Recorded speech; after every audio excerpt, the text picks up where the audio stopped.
Wow. Has it really been an entire year since I started my Let's Play channel? Over the course of one single year, I've managed to finish 20 Let's Plays. So, to celebrate my 1000th video... Okay, I may be late on that boat, but I still got an entire month to finish this video. Throughout the year, there were some awesome moments that occurred during my Let's Plays, whether it's for the fun factor, the story, or the attitude I have towards the game that makes me play it however I want to play it and enjoy what I do. For this list, I want to show my appreciation to 10 games I've managed to complete to the very end and share my personal thoughts to it. For this list, as long as I've beaten the game or I've considered to beaten the game, anything goes. I'm not going to include Let's Plays that I'm currently working on, and I'm not going to include cancelled Let's Plays. Whether it's beating the story mode or accomplishing an achievement, I would like to show my appreciation towards completing the next 10 games I've enjoyed and will mention in this video. Sure, some of them has flaws, but it's the overall experience that matters. It's because I keep on enjoying these games that I pretty much ignore what the minor nitpicks and flaws I have with the game. I will continue to do Let's Plays as long as I please, and I hope you guys enjoy them, because we're going to count down the 10 games I've personally enjoyed during my Let's Play session of all the games I've completed. With that said, let the countdown begin.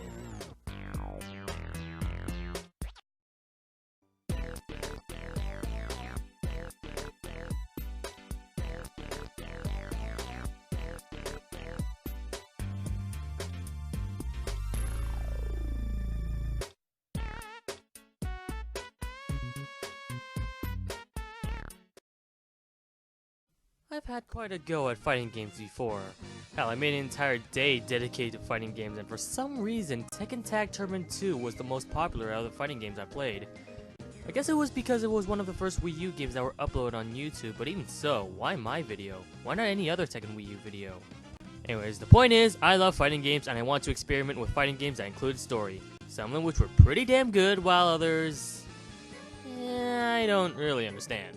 But the one in which I can gladly say I enjoy experimenting my 5 hours being the best that no one ever was Skullgirls. I swear, this game deserves more praise than it's getting, and with my live stream, I was proving that a lot of people are actually huge fans of Skullgirls. This is one of the best fighting games I've ever played this generation. It's basically Marvel vs. Capcom 2, but balanced. Okay, sure, there's only 8 characters, not if you count the PC version, but I feel like it's better to have 8 balanced characters than 5 overpowered ones. Creating combos ranges from a simple bread and butter combo to a high execution and memorization. This game was so good I actually dedicated an entire countdown, by the way go watch it, it's awesome. Out of all the characters, I've managed to love 7 of them. Again, if you watch the list you know, by the way, seriously, go watch it! And it's because of their story mode. Each character has their own fantastic personality and character traits that makes them stand out against other characters. With the blend of gameplay and characters, this is one of my favorite fighting games and the second best fighting game on this list. Hint hint.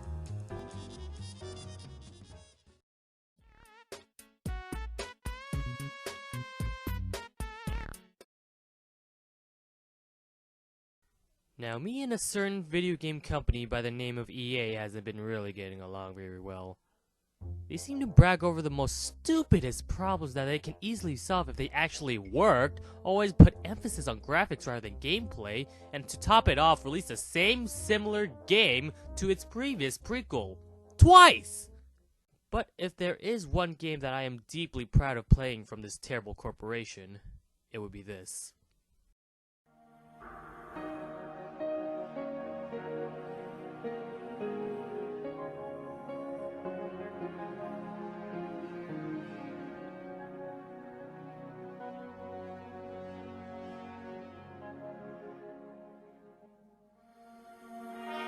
I can't believe I've been neglecting this game for so long. It's been collecting dust all this time, and I feel deeply ashamed to have put this game on a long hiatus. Mirror's Edge is truly a beautiful game, not just graphically, but in terms of story as well. It shows off what it's like to be in a modern-day civilization being run by dictators. On the outside world, everything's normal, no crime is being committed, and everything is safe. However, because of this regime, the government has the power to control everything. People's daily lives, their privacy, so it's up to Faith and her freedom-fighting friends to stop it. It sends out a lot of morals and themes. How much are you willing to take away the freedom for a safe life? Are you willing to sacrifice the dangers ahead to be free? Or will you stay there like a wuss and just live a decent life? Faith Connor says screw this and lives on the edge. What I really like about this game is the main character herself. She's a very well done character. She's tough enough to face the quest to challenge her morals, but she knows when to stop and quit when the time is necessary. And she's a damn good runner. This is what I really like the most, the gameplay. It's a combination of puzzle solving and action. The action part is where you're being chased by guards and it's up to you to continue to improv your way through Escapade. The puzzle part is when you figure out how to get somewhere from point A to point B. It was a shame that I left this game in favor for other games because Mirror's Edge is truly an amazing game. And with the sequel coming out for the PlayStation 4, I can't wait to replay through the game once again. Do you see why I hate EA?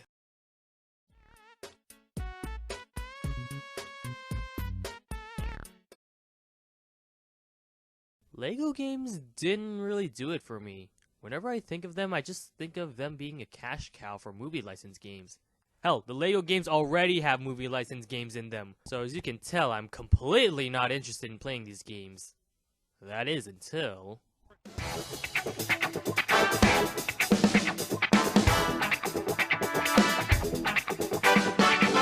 Now, the thing that interested me about Lego City was the fact that it was a sandbox game.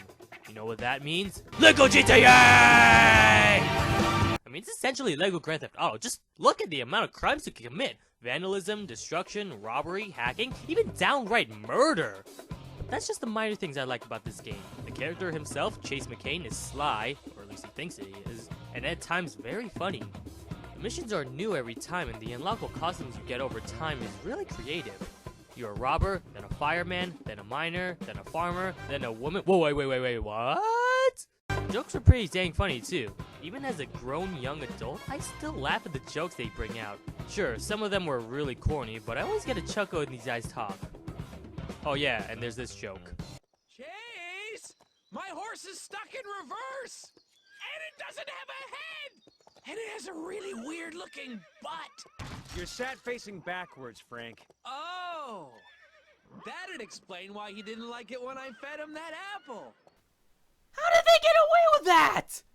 This is the game that pretty much got me interested in playing the LEGO series, and I have to thank this game wholeheartedly. If anyone has a Wii U, you should definitely pick this game up sometime. It's fun, creative, the jokes are funny, and the characters are spectacular.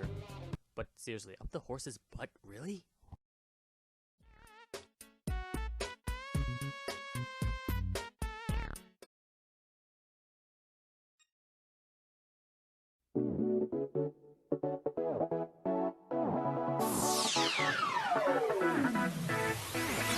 I wouldn't necessarily consider myself a Vocaloid fan, but I do have to say that I really enjoy this game.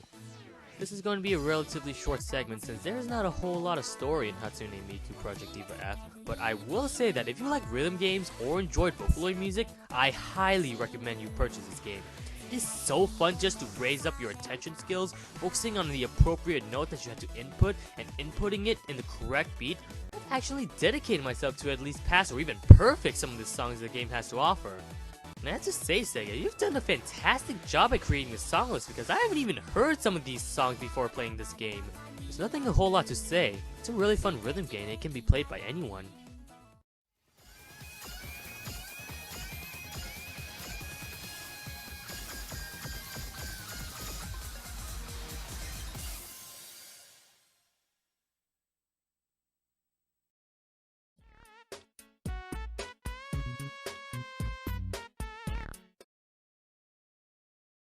Come on, how can I not put this game on the list?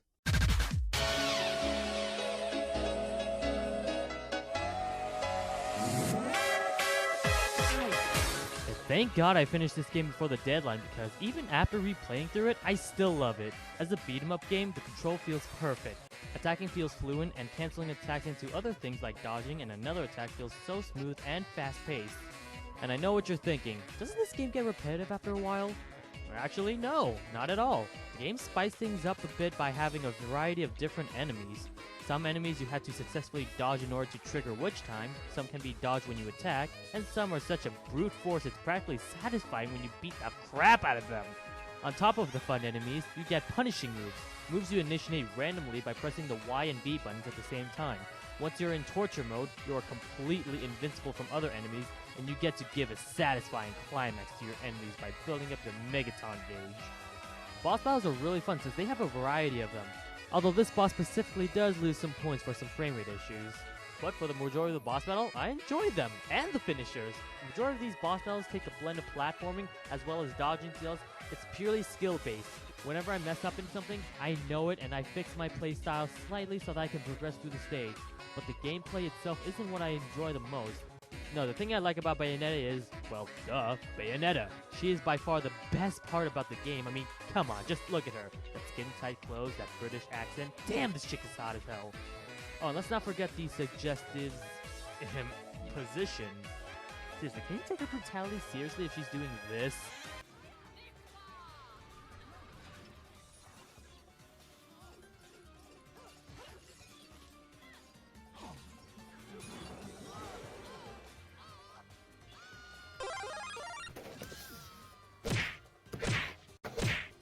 Sure, the cinematics can get uncomfortable at times, and I will admit the story is somewhat stupid, but come on. Do you play Mario for the story? Do you play Call of Duty for the story? No, you play it for the gameplay, and this game delivers one of the best hack-and-slash engines I have ever seen. It's easy to learn, but very hard to master.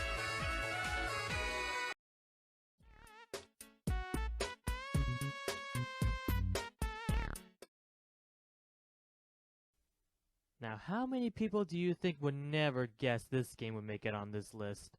You may think I'm a huge pervert for including such a game on this list. Well, let me just say that you guys, without a doubt or a hint of sarcasm, are 100% correct. No, but seriously, there's just a certain charm I like about this game. It's just so beautiful looking, and no, I'm not talking about the boobs, I'm talking about the f***ing graphics. Even to this day, I would probably consider this the best graphics in the Xbox 360 library. Yes, better than Battlefield 4. Just because a game looks realistic does not mean it should be praised for having fantastic graphics. In fact, if I imagined this game as realistic, then it would be very boring to me. If this game was just some game that included volleyball or watercraft, then I wouldn't really like it. But this game dives deeper than just the mini-games. It's the characters that are just so enjoyable to watch. Seeing them interact with other characters on the island, just having a wonderful time together, it really feels like our favorite characters are having a blast after the cuts and bruises they have to endure during the fighting tournament. And even watching girls having such a wonderful time isn't what you want, then there are the mini-games. I admit that Beach Flag was pretty underwhelming, especially since you can't play multiple times without sacrificing an entire morning or afternoon, but Tug of War had a really interesting twist in the room. Instead of pulling to be the strongest girl, sometimes it can backfire. It's mostly about tricking your opponent into either pulling or not pulling the rope, and if they pull too hard while you trick them, they fall down. It's a really interesting way to increase your attention skills. And let's not forget the best mini-game in the game, the butt battle. You fight against another character to see who has the better butt. It's very similar to Tug of War, except it's a little bit more easier to see your opponent's attack. And come on guys, it's a mini-game about two girls fighting each other with their asses. How can you say this isn't the least bit interesting? And I know what you're thinking. This game degrades women. This game is nothing but sexualizing girls. Many reviewers I see pretty much pan this game just because it shows hot girls. And to that, I say, they're not real. For God's sakes, why don't you pan out real women who are actually forced to show their bodies instead of harassing fictional characters who have no human traits to control? You guys need to stop being wussies because there are plenty of other games that sexualize women, more so than this game. And really, if a guy wants to masturbate to a couple of fictional girls having fun, why are you stopping his fun? And for any of those who still think that any girl who sees this should be horrified, let me just say this. I have two nieces and an ex-girlfriend who actually enjoys playing this game. Not because of its sexiness, but because they're having fun. I play this game way too many times to know how freaking girly this can be. Seriously, this game is so girly, I just want to say kawaii every time something adorable happens. This is the game that brought me into the Dead or Alive franchise, and I can safely say that this is easily my favorite DOA game. That is until...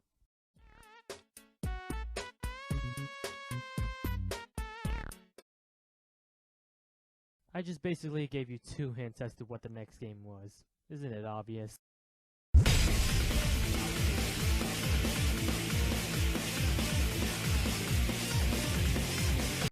This is what I wanted in a Dead or Alive fighting game. Easy to play, fun to mess around, and rewarding to master. And to this day, while I do think there's some things I want Team Ninja to change up, I'm actually fine with what the game has to offer. This game is probably one of the most balanced games I've ever played, and is easily the best 3D fighting game I've ever played, better than Soul Calibur and Tekken.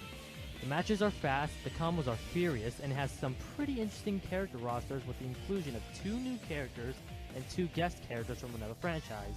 But probably one of the biggest factors that holds this game up so high above the others was its story mode. It talks about all the necessary characters much like in the style of Mortal Kombat, but unlike Mortal Kombat, it goes in depth with all but 2 characters. What job they're currently doing, why they're doing it, and expresses the character's personality immediately. I was kinda sad to see that there's no chapter for Lisa, but I'm perfectly fine with there being no chapters for Christy, which kinda makes up for it. The story mode also lets you learn how to play the characters to see if you enjoy playing as them or not.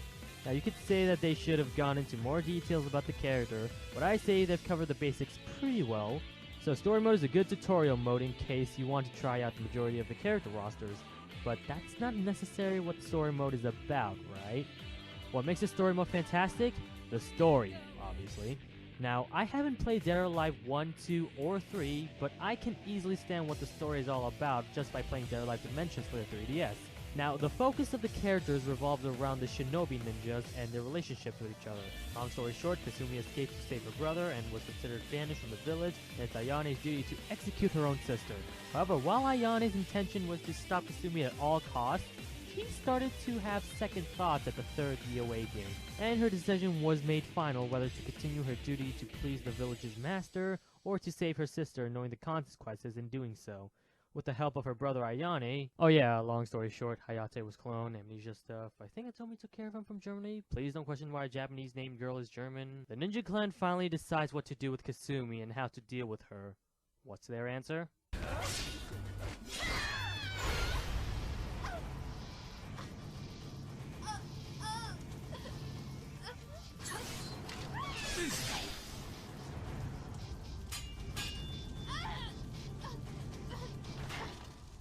Now, think about this. You're a video game company, and you have the balls to kill your own poster girl? When this happened, I was left shocked, bitter, and in tears. If you go back to my Let's Play, you can hear the weeping sorrows. I was in tears the entire time the scene plays out. Twice. For a while, I started to hate my 2 heroes for making the wrong decision, for making the most terrible crime any video game has ever committed, killing the main protagonist halfway through the ending. Seriously, imagine if you're playing any Zelda game where Zelda dies at the end. But you want to know the weirdest thing about this revelation? She's not dead. The game basically tricked the audience into an illusion by thinking our heroes were traitors, when really they were actually helping Kasumi. In the final chapter, it was revealed that the Kasumi Ayane and Hayate killed was Alpha, Kasumi's clone. In normal circumstances, this would have made me think that this was a stupid ending. However, because I played Dead or Alive Dimensions firsthand and understood the story, I understand why the creators decided to go for this illusion. It was fan service that strengthened my bond for the DOA franchise. It made me love the game even more. This is a story for the people who understand Dead or Alive. If you're going to play this for the story, I highly recommend you play Dead or Alive Dimensions or DOA 1, 2, and 3 beforehand. From one Dead or Alive fan to another, I ask you, Team Ninja, how the f*** can you top that?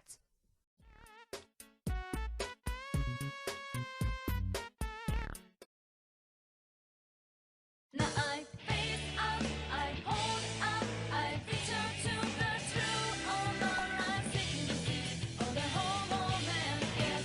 This was the first game I've played in the Persona series, and I can definitely say that I was glad to pick this game up. You play as the main character who moved to a new city in a rural town known as Inaba. After being greeted by your niece and your uncle, you go to school and meet your 3 new friends, Chei Satonaka, Yukito Amagi, and Yosuke Hanamura. At the same time, there's this weird fangled doohickey called the Midnight Channel, and you sense that you have the power to travel to that world. There, you investigate the murder of a news reporter along with your friend, while at the same time rescuing victims who have been kidnapped and put into the Midnight Channel. And that is your goal for the next 40 hours of gameplay. Have fun! The combat system is your basic RPG battle systems, though I do raise my eyebrows when I found out that fire is weak to ice. However, ice is weak to fire, wind is weak to thunder, and thunder is weak to wind. It's just a potato and potato thing. I think you're supposed to say potato, potato. Jimmy, look! They're all spelled the same on the cards. Yeah. The main character is completely controlled by you. You get the moments where you decide what to say, and this could determine relationship points from the people you talk to, or just slight amusement. Speaking of relationships, this is probably my favorite moments of the game. The interaction with the people you talk to.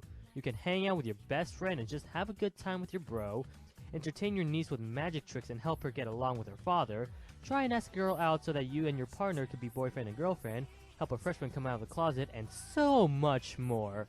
This is what I think the strongest point in Persona 4 has to offer.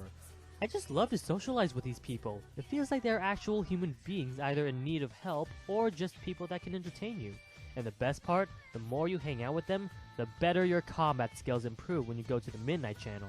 While this game definitely packs quite a lot of content in this PlayStation 2 optical disc, I will say that there are some flaws that keep this game from being any higher.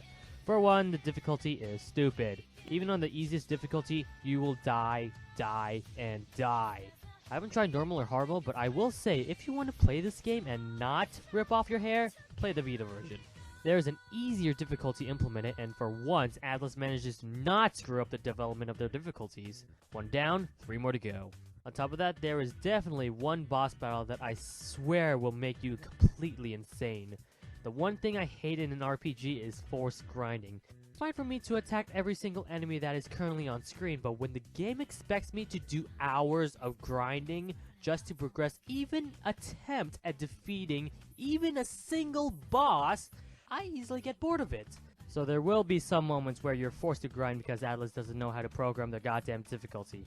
Hell, one of the boss battles, it is completely useless to grind because without proper persona, he can insta-kill you. Seems like I'm bashing on the game, but honestly, I still enjoy it even with the flaws it has. The gameplay is fantastic, combining JRPG with a dating sim. The characters are really likable due to their personalities and humor, and I really enjoy what the story has to offer. Trust me when I say this, it is a pretty damn long game, so I won't go into specifics. You really have to play this game on your own to determine whether you like it or not. If you're looking into playing Persona 4 and you happen to own a PlayStation Vita, I definitely recommend you getting a Vita version.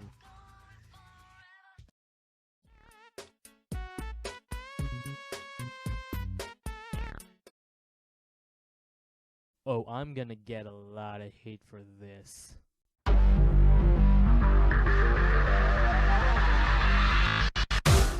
Haters, you see that? I did it. I put a Call of Duty game on the list. And yes, I consider it better than any of the other games I previously listed on the same goddamn list. It's better than Persona 4, it's better than Bayonetta, and you know what? It's my opinion. This is considered one of the most overrated and hated franchises of all time, and I put a game that people consider the worst sequels of a Call of Duty game, and you know what? Instead of following the assholes who hate Call of Duty for the sake of hating Call of Duty, why don't you actually give this game a goddamn chance instead of ranting about how Call of Duty is just the same goddamn game every year?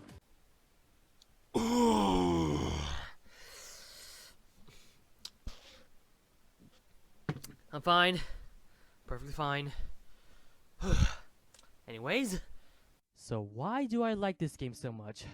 Well, believe it or not, I felt as though Black Ops 2 was a step in the right direction in terms of replay value. From the span between Modern Warfare 3 to Black Ops 2, a whole shit ton was implemented in the multiplayer. There are a lot of customizing, and I'm not just talking about the emblems, I'm talking about the perks, the weapons, the attachments. You can basically do anything. Now you may be thinking, well gee, that sounds really broken. Well, not really actually. There were some patches almost every day balancing the game, and you are limited to certain attachments and perks so that your equipment is not borderline OP. And for one thing, the maps has less campers, and in the Wii U version specifically, there is close to no lag whatsoever. The netcode was improved immensely, and I had to thank Treyarch for providing such a fantastic online experience. We may not have the DLC, but we have the best online experiences. And Zombies mode, honestly, I didn't really care about it. It's there, I guess. But the best attribute Call of Duty Black Ops 2 has to offer was, big shock, the story mode.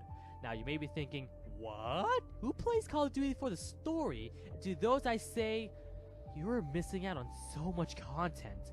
This game continues through the story of Black Ops 1, except it takes place in the year 2025, where the technology has advanced, and so have the weapons. This is what I like about Black Ops 2. Instead of starting out with a traditional weapon, say, one mission you have a sniper rifle, and then 99 missions after that you get some machine gun, in this game, you get to decide not only the weapons, but your secondary weapon, the attachment for your primary and secondary weapons, and your grenades and flashbangs. This makes you in complete control in deciding what to play as for any mission, so you don't always have to use the same weapon over and over again. And the missions they have to offer, sure, they include missions from go to point A to point B, but there are missions where your actions can face huge consequences. This is the first Call of Duty game to have multiple endings, and the actions you do may have a huge effect on the ending you get. And let me just say that even though I got the bad ending, I was still satisfied with what I got. And this was because this was the first Call of Duty to do something no Call of Duty has ever done before. Make you sympathize with the antagonist. Menendez is one of the most fantastic villains I've ever seen. He had a corrupt mind, but he has good intention. Born and raised in Nicaragua, he was a political activist who wanted no violence, no harm in the world. He does this by hacking into every country's main defense system, steals missiles and attack drones, and self-destructs them, so that every country, including his own, has no weapons of mass destruction. Now, I can sympathize with him. I don't agree with his methods, sure, but I can understand why he does what he does. I have to mention that previous Call of Duty villains didn't include backstories or even motives as to why the antagonist does what he does, but here, there is a section where you play as Menendez. Worried about his sister's safety, he rushes quickly to his house only to witness the burning of his own sister. And what's worse, she was still alive. Even after the burning had stopped, in one of the endings, he places revenge on his sister's death by killing the man that killed his sister, and then later dig up the gravestone of his dead sister and burn himself to death. This is really symbolic as the scene is only initiated after your choice of saving him rather than killing him.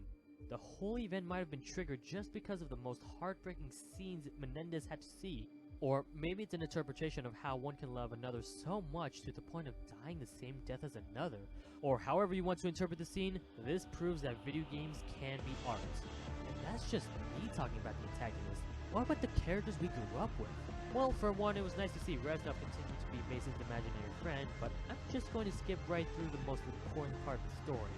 Woods talked to Mason's son David about what happened to his father. You play as Woods, and after a series of missions where you are forced to collaborate with an enemy, you have the chance to kill Menendez and end this entire situation. But wait, we're in the past, and Menendez is still alive in the future. So in other words, who could be that person inside that bag?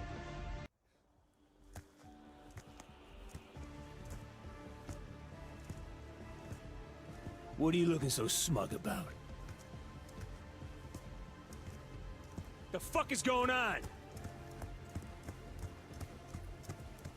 What's going on here? No!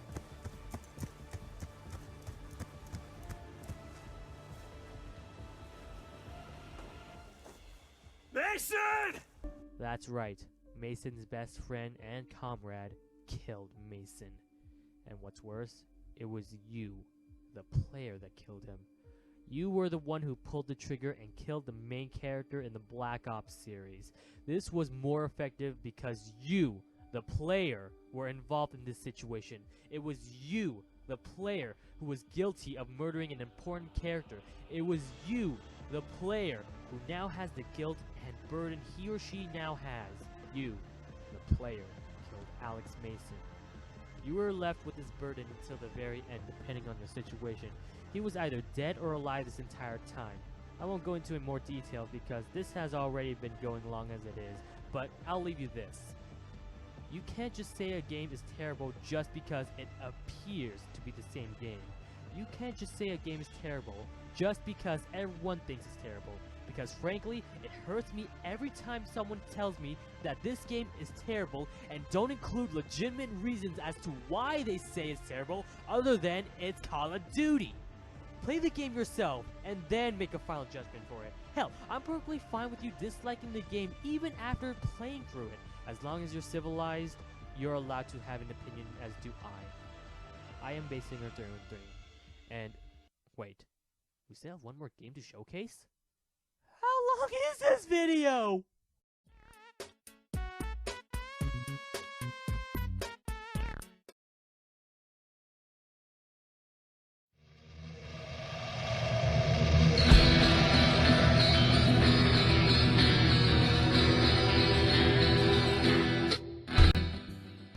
I've thought very hard whether this game deserves my #1 spot.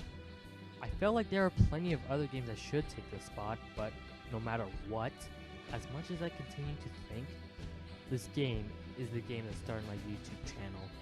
It was the first game I've been in my days of uploading videos. It was the game that got me into the edge of my seat. It was the game with some exceptional flaws, however perfect nonetheless. I have absolutely no regrets after buying each $5 episode because this game thus far has one of the best story I've ever seen in a video game. I have no complaints about this game whatsoever. The story stays true to the Walking Dead formula, the characters have so much personality. It makes you think about your actions and the consequences. Who should you save? Who should be killed? Who do you believe would benefit in our group? And will you sacrifice yourself for the people that you love? This level of interactivity hits me so hard that I felt like I was Lee Everett.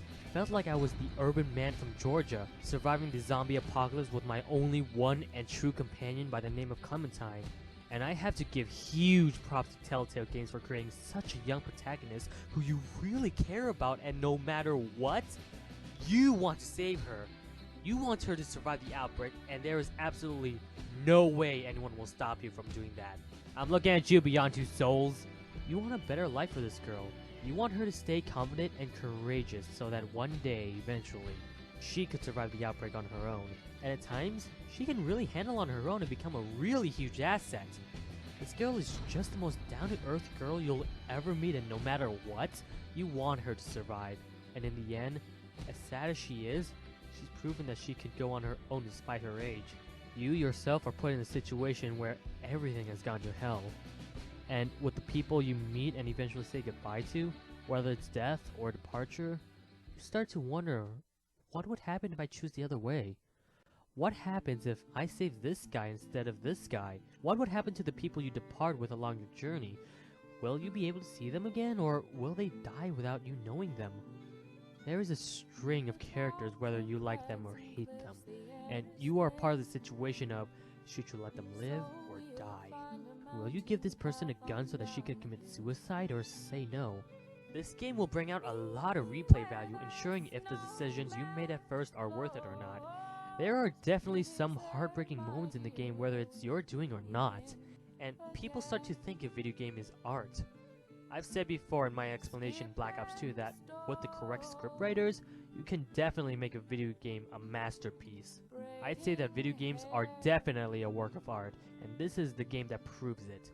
From amazing storytelling, interactive cutscenes, the decisions and consequences you will face, the characters you care and love for, even to the very end where the credits roll and you flash back to the moments and actions you choose, there was absolutely no contest when I say The Walking Dead deserves my #1 spot as my favorite Let's Play of 2013.